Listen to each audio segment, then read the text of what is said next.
सो hey guys, कैसे हो आप सभी लोग। Welcome back to my channel AG manga world. तो यार बुक ऑफ एस्पर यानी कि डीमन एम्परर के एक और बिल्कुल नई एपिसोड के साथ हाजिर हूँ, जो कि होने वाली है एपिसोड नंबर 275। लेकिन आगे शुरू करने से पहले अगर आप लोगों ने अब तक मेरे चैनल को सब्सक्राइब नहीं किया है तो जल्दी से जाकर के वीडियो को लाइक करके चैनल को सब्सक्राइब कर दें एंड हो सके तो वीडियो को शेयर भी कर दें। शुक्रिया। एंड शुरू करते हैं हमारा आज के ये वाला एपिसोड। तो जैसा कि लास्ट एपिसोड के एंड में हम लोगों ने देखा, जू फेंग हाई प्रीस्ट के पैलेस में उससे मिलने के लिए आया होता है और वहीं पे जू फेंग को मास्टर होंगफू और सरलैंग भी दिखाई देते हैं। तो लोग भी वहाँ पे हाई प्रीस्ट से मिलकर के उनसे कई सारे सवालों के जवाब लेने के लिए आए होते हैं। हाई प्रीस्ट भी उन लोगों को सारी बातें बताते हैं कि कैसे होंगफू किंगटियान की लाइफ के साथ 3 खतरे लगे हुए थे।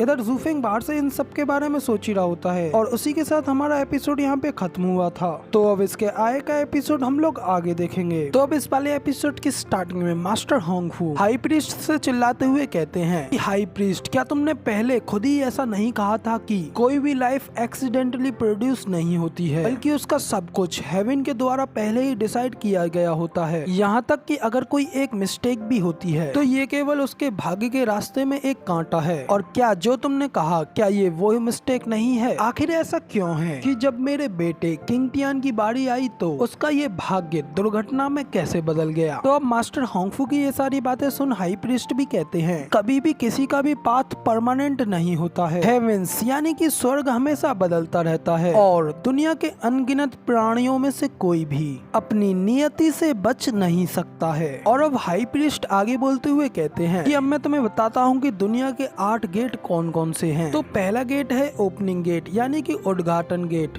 दूसरा तोड़फोड़ यानी कि स्तब्धता, तीसरा लाइफ यानी जीवन का, चौथा हार्म यानी कि हानि का, पांचवा इम्पेरिडेंट यानी कि बाधा का, छठा स्पेक्टिकल यानी कि तमाशे का, सातवां शौक का यानी कि सदमे का। सबके बाद आता है 8वां और आखिरी गेट जो कि होता है डेथ यानी कि मौत का। और लाइफ के इन गेटों में एंटर करना जीवित रहना है, जबकि गेट ऑफ डेथ में एंटर करना सिर्फ और सिर्फ मरने के बाद में ही हो पाता है। और इसके अलावा टोपोलॉजी गेट में एंटर करना काफी ज्यादा बड़ा और आलस में पड़ना है। इन सब के अलावा तमाशे के गेट में एंटर करना एक उज्जवल भविष्य होता है। लेकिन किसी भी केस में इंसान का भविष्य इन 8 गेटों में से किसी न किसी एक गेट के रिवॉल्व अराउंड ही घूमता रहता है और इनसे बाहर कभी भी नहीं जा पाता। लेकिन हालांकि इस दुनिया में अनगिनत लिविंग क्रिएचर्स हैं और इनमें से किसी एक का भी एबनॉर्मल पैदा होना बिल्कुल निश्चित है। एक समय आता है कि जब एक अकेला आदमी अकेला ही स्वर्ग के नियंत्रणों से बाहर खड़ा हो जाता है। तो हाई प्रीस्ट की ये सारी बातें सुन करके हमारे सरलैंग भी घबराते हुए कहते हैं कि क्या आपका मतलब है कि जू फेंग स्वर्ग के अनुसूचित नियंत्रणों का हिस्सा नहीं है? इधर अभी तक हाई प्रीस्ट से जवाब न मिलने की वजह से मास्टर होंगफू भी अपने मन में सोच रहे होते हैं, स्वर्ग के कंट्रोल से बाहर खड़े होने से क्या मतलब है? तो इधर मास्टर होंगफू ये सब सोच रहे होते हैं कि तभी हाई प्रीस्ट उन दोनों लोगों से कहते हैं कि हम लोग अब यहीं पर रुकेंगे, क्योंकि मैं पहले ही अब आप लोगों को काफी कुछ बता चुका हूँ और अब आप खुद ही अपने आप को बाहर शो कराएं। इतना कहकर के हाई प्रीस्ट खुद ही उन लोगों को बाहर जाने के लिए कहते हैं। तभी ये सुनकर के मास्टर होंगफू भी हाई प्रीस्ट के ऊपर गुस्सा करने के लिए आगे बढ़ने ही लगते हैं कि तभी बीच में सरलैंग आ जाते हैं और मास्टर होंगफू को रोक लेते हैं। इसके बाद सरलैंग हाई प्रीस्ट को रेस्पेक्ट शो कराते हुए कहते हैं, हाई प्रीस्ट, आपकी हम लोगों को इतनी ज्यादा सलाह देने के लिए आपका बेहद बेहद शुक्रिया। अब हम लोग सब कुछ पूरी तरीके से समझ गए हैं और अब हम लोग आपसे विदा लेना चाहते हैं और उसके बाद हम लोग एक बार फिर कभी जरूर मिलेंगे। तो अब इतना कहकर सरलैंग वहाँ से जाने लगते हैं। तभी पीछे से मास्टर होंगफू उनसे कहते हैं कि हे सरलैंग, तुम्हें क्या समझ में आया? क्योंकि मुझे तो उसकी इस सारी बकवास में कुछ भी समझने को नहीं मिला। इधर सरलैंग वहाँ से जाते हुए मास्टर होंगफू से कह रहे होते हैं कि स्टेड लॉर्ड, चलो अब चलते हैं, क्योंकि हाई प्रीस्ट ने पहले ही हमको स्पष्ट सलाह दे दी है। जू फेंग एक अनॉर्मली है, वो ना तो दोस्त है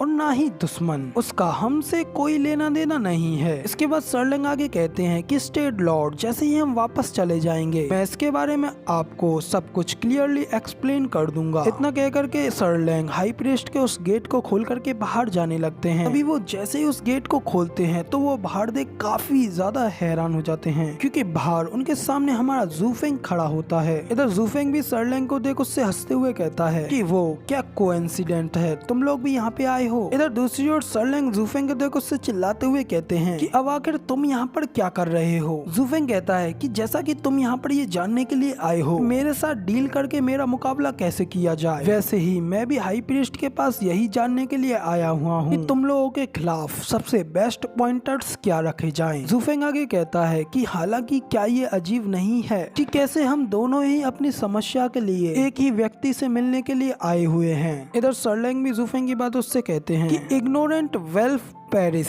1000 सालों से सांसारिक मामलों से ऊपर हैं और अब वो एक ऐसे मैसी मामले की वजह से ये सब शुरू नहीं करेंगे। वो केवल यहाँ पे हमारा मार्ग बताने के लिए और केवल उद्देश्य बताने के पर्पज से ही यहाँ पर मौजूद हैं। इसके अलावा अब जब मैं पूरी तरह से हमारी परिस्थितियों को समझता हूँ और मैं मानता हूँ कि तुम्हारा ल्यू क्लैन दिन प्रतिदिन और भी ज्यादा इवॉल्व होते जा रहा है, लेकिन इस वजह से तुम लोग केओस के बहुत ज्यादा करीब पहुँचते जा रहे हो। तुम हम पर हमला करो और हम दोनों के ही हाउसेस नीचे गिर जाएंगे और इस वजह से इस चीज का फायदा दूसरे लोग बहुत अच्छी तरीके से उठाएंगे। हालांकि तुम्हारे और मेरे जैसे बुद्धिमान जीव इतने भी ज्यादा डम नहीं है जो कि इस रास्ते को चुने। तो जूफेंग भी सरलैंग की बात सुन कहता है कि हाँ बिल्कुल सही, मगर लेकिन वो कौन था जो कि इंपीरियल पैलेस के सामने से पीछे हट रहा था। इधर सरलैंग भी जूफेंग की बात सुन काफी ज्यादा हैरान होते हैं। तभी जूफेंग हंसते हुए आगे कहता है कि सरलैंग तुम अच्छी तरीके से जानते हो कि तुम मुझको बिल्कुल भी हरा नहीं पाओगे, इसीलिए तुम मेरे सामने आने से काफी ज्यादा डरते हो और यहाँ तुम मुझसे काफी ज्यादा कम पड़ते हो क्योंकि तुम्हारे पास मेरे जितनी हिम्मत बिल्कुल भी नहीं है। तुम केवल और केवल सिर्फ एक छोटे से मेयर काउंसलर हो जो कि किसी भी चीज को पा लेने के लिए बिल्कुल ही अनवर्दी है। इतना कह करके जूफेंग वहाँ पे जोर जोरों से हंसने लगता है। तो ये सुनकर के तो हमारे सरलैंग के सारे होश ही उड़ चुके होते हैं और वो वहीं पे खड़े गुस्से में घबराते हुए कांपने लगते हैं, लेकिन फिर वो अपने आप को कंट्रोल करते हुए खुद को पूरी तरीके से शांत करके मास्टर हॉन्गफू से कहते हैं कि स्टेट लॉर्ड चलो अब चलते हैं। इतना कह करके फिर सरलैंग और मास्टर हॉन्गफू वहाँ से जाने लगते हैं, जबकि पीछे खड़ा जूफेंग भी उन लोगों को आराम से जाता हुआ देख रहा होता है। दूसरी ओर वो लड़का जो कि जूफेंग के साथ आया होता है वो जूफेंग के ये सारे कारनामों को देख करके नीचे बैठ कर जूफेंग को देखते हुए जोरों से कांपने लगता है। तो अब इधर जूफेंग भी उस लड़के को देख उससे कहता है कि ओ लिटिल वन, मैंने तुम्हें अपनी मानवता की सबसे अच्छी साइड दिखाई है, लेकिन देखो कैसे वो लोग तुम्हारे सामने ही इतने ज्यादा उदास और निराश हो गए। तो तुम्हें इससे क्या लगता है, क्या मैं कूल हूँ या कुछ और हूँ? तब जूफेंग के इतना कहने के साथ ही मैं इस वाले एपिसोड को यहाँ पे खत्म करता हूँ। इसकी आगे की स्टोरी अब आप लोगों को इसके नेक्स्ट पार्ट में देखने को मिल जाएगी। फिलहाल के लिए वीडियो पसंद आई हो तो यार एक लाइक कर देना, साथ ही कमेंट में बताना कि आपको हमारा ये वाला वीडियो का एक्सप्लेनेशन कैसा लगा और इसका आने वाला नेक्स्ट पार्ट देखने के लिए मेरे इस चैनल को सब्सक्राइब करना बिल्कुल भी मत भूलना। जिसके बाद मैं मिलता हूँ आप लोगों से अगली वीडियो में, तब तक के लिए टाटा बाय बाय, फिर मिलते हैं।